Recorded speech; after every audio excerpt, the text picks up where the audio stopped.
İyi günler arkadaşlar. Kanalımıza hoş geldiniz. Yepyeni bir video ile karşınızdayım. Elçin Sangu ve Barış Ardus'tan yepyeni karelerini sizler için düzenleyip video haline getirdim ve sizlere sunuyorum. Umarım beğenirsiniz.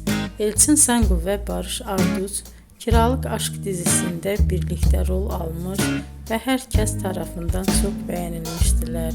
Biz de onların en güzel ve en özel karelerini sizler için hazırladık.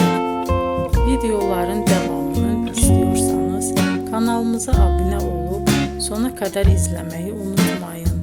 Hoşça kalın. Bizden bu kadar.